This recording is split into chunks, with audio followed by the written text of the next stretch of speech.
You are listening to Charting Wealth's Training and Trends for Monday, August 3, 2015. The training is going to start off with the chart from Friday, and it is the Qs. What is the Qs? Well, of course, it's QQQ, the cubes it's sometimes called, and it's the NASDAQ 100. What do we see going on? Well, we see starting back on the 27th of July, we saw a major turnover of the market rolling down after several days of up movement, ending pretty much on the 21st of July. And then we saw a bit of hope for the market to turn back up again on the 31st. As we've slowly analyzed this over the last few days, we have seen the setup of a possible entry point for getting into a surging market. It's always dangerous just jumping in at any time, so what we love to see and what we look for is an up wave and then some down movement and a chance to get back in the movement going up. Well, if we revert back to our 4-hour chart, we can see where we had all this up movement going in the market and then a rolling off over the last few days.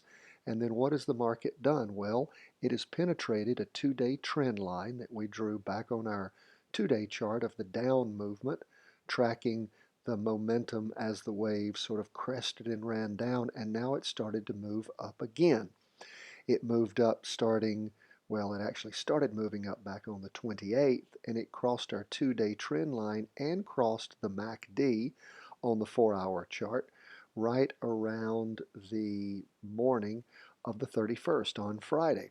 And we saw it cross through that morning, and we saw it move through the 2-day trend line and cross over.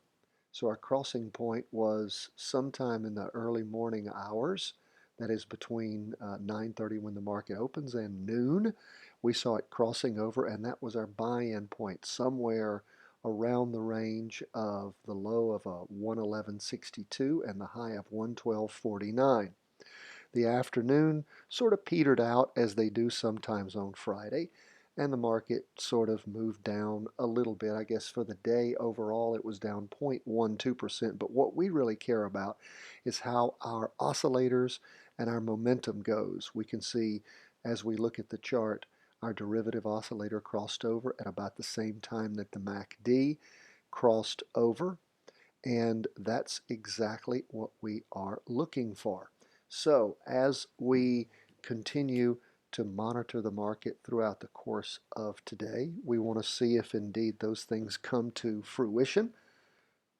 We'll switch back over to our 2-day chart, and we can see that it has pushed through the 2-day trend line.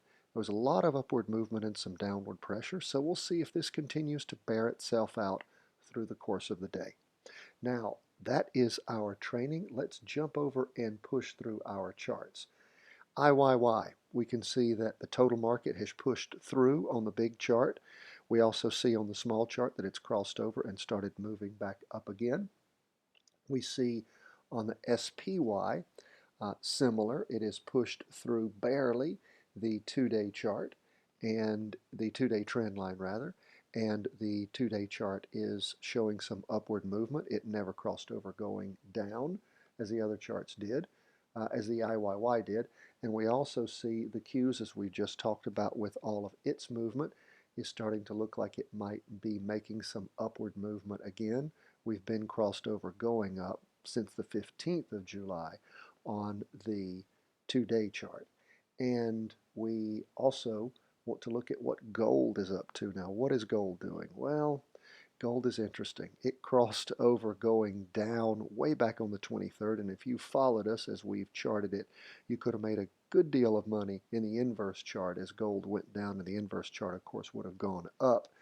But where is gold right now? Well, it is interesting. It has broken through the 2-day trend line going down. It did that back on the 29th, but if we look at our 4-day chart, we can see that 4-hour chart, we can see that gold has pushed through the 2-day trend line and is trying to make some movement. It actually crossed over going up on the 27th, and it is not a full bore effort on gold's part.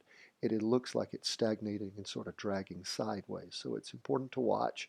It is technically in an up movement on the 4-hour chart, but a down movement on the 2-day chart, and a strong down movement. So we have no call on gold right now going up. But we do appreciate you joining us every day for our charting reviews and our training. These are very important for you to pay attention to on a daily basis, so you start getting a feel for how the markets move and where they're moving, particularly this difficult time of year in the summertime trading zone.